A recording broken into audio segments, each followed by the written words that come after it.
नमस्कार, मी पंजाब डक हवामान अभ्यासक मुक्काम पोस्ट गुगळी धामणगाव तालुका सेलू जिल्हा परभणी। आजपासूनचा शेतकऱ्यासाठी नवीन अंदाज देत आहे। पूर्व सूचना म्हणून पूर्वकल्पना म्हणून अंदाज देत आहे। तर सर्व शेतकऱ्याला सांगू इच्छितो, ज्यांची तूर काढणं चालू आहे त्यांनी काय करायचं, म्हणजे 2 जानेवारी 2 जानेवारी 2024 पर्यंत तुम्ही तुमची तूर किंवा कांदा काढून झाकून ठेवा। कारण की राज्यामध्ये 3 जानेवारी 2024 पासून म्हणजे नवीन वर्ष सुरू व्हायलंय। त्या नवीन वर्षाला पावसाची शक्यता आहे, म्हणून हा अंदाज लक्षात घ्यायचा।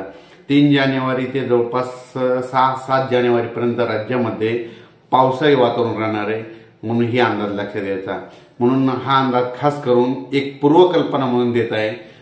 आणि जवळपास 1 जानेवारी 2024 म्हणजे नवीन वर्ष सुरू होणार आहे। आणि यावर्षी नवीन वर्षाच्या सुरुवातीला पहिल्या वीकमध्ये पहिल्या आठवड्यामध्ये पावसाची शक्यता आहे, म्हणून हा अंदाज लक्षात घ्यायचा।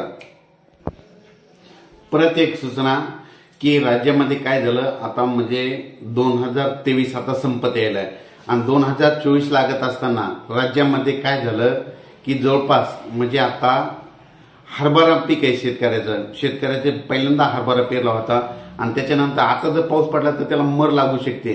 म्हणून एक माहीत असं म्हणून सांगतो, स्वतः एक शेतकरी यांना त्यांना सांगतो, जर समजा 3 जानेवारीचा पाऊस पडला तर तुम्ही काय करा, त्याला युरिया फेकल्याच्या नंतर तुमची ती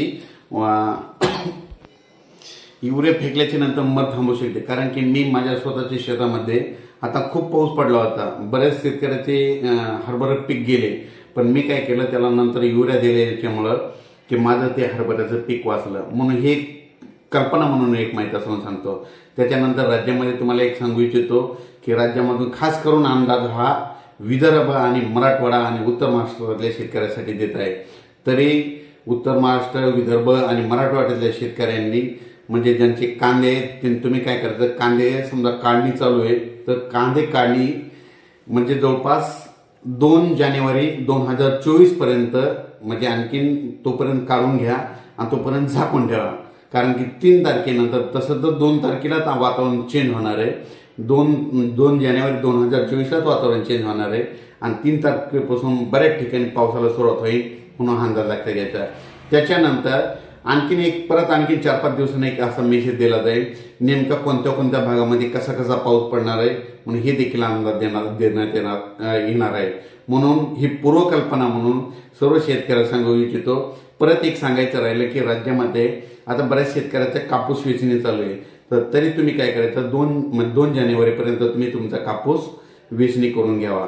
नाही जर वेचणी केली तर मग तुमचा कापूस भिजून ते खराब होऊ शकतो, म्हणून ही अंदाज देखील लक्षात घ्यायचा। अचानक वातावरणात बदल झाला तर परत आणखीन एक मेसेज दिला जाईल, त्यामध्ये संपूर्ण जिल्ह्यावाईज संपूर्ण अंदाज दिला जाईल। धन्यवाद।